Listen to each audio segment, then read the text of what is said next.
Hello everyone, আমি তনুশ্রী। আমার এই ছোট্ট ভ্লগটায় তোমাদের সবাইকে অনেক অনেক ওয়েলকাম। আশা করি তোমরা সবাই ভালো আছো।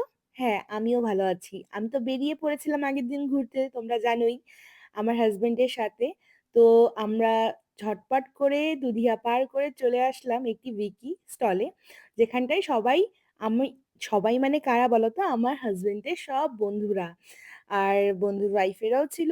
তো আমরা সবাই মিলেই ঘুরতে যাচ্ছিলাম, তার জন্য সবার সাথে দেখা করে নিলাম এইখানে। এখানে সবাই ব্রেকফাস্ট করছিল। তো আমরা মোটামুটি অল্প স্বল্প ব্রেকফাস্ট করেই এসেছিলাম বাড়ির থেকে। তো আমরাও একটু অল্প স্বল্প করে খেয়ে নিলাম। তো তাড়াতাড়ি করে সবাই খেয়ে দিয়ে দেরি না করে বেরিয়ে পড়লাম কয়েকটা ফটো টটো তুলে। আমরা কোথায় যাচ্ছি তোমরা জানতে পারবে। তো রাস্তাটা অসম্ভব সুন্দর ছিল। তো এই ব্লগটায় আমি তোমাদের শুধু রাস্তাই দেখাবো। রাস্তাটাই দেখবে যে তোমরা কতটা সুন্দর। এত সুন্দর রাস্তা যে ডেস্টিনেশনটা কি হবে সেটা বড় কথা না। কিন্তু রাস্তাটা যে এত সুন্দর, রাস্তাটাকেই ফিল করতে, করতে আমরা চলে যাচ্ছিলাম। আর দেখো এই ভিউটা। সত্যি এখানে যদি দিনের একবার মানে যাওয়া যায় তাহলে তোমার সারাদিনের যত ডিপ্রেশন, স্ট্রেস, কাজের সব চলে যাবে।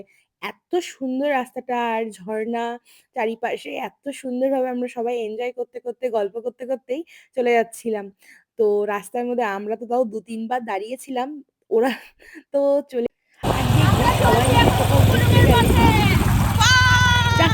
সাথী তো বলেই দিল আমরা কোথায় চলে যাচ্ছি। হ্যাঁ, আমরা যাচ্ছি বঙ্কুলিমের পথে। আর পথটা ছিল দারুণ, অসম্ভব সুন্দর। আমরা সবাই মজা করতে, করতে যাচ্ছিলাম।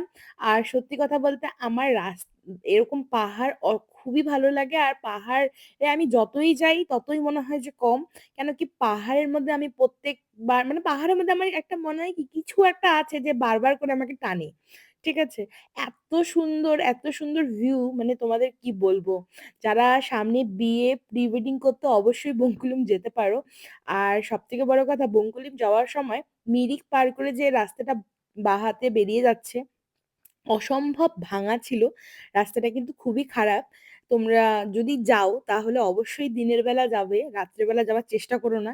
আমরা রাত্রে বেলায় ব্যাক করেছিলাম, তার জন্য অনেকটাই অসুবিধা হয়েছিল। যাক, কিন্তু আমাদের ডেস্টিনেশনটা প্রচন্ড সুন্দর ছিল। আর নেক্সট ব্লগে আমি তোমাদের সবাইকে শেয়ার করবো কিভাবে আমরা ওখানে পৌঁছে কি মজা করলাম। আর এখনের জন্য বাই।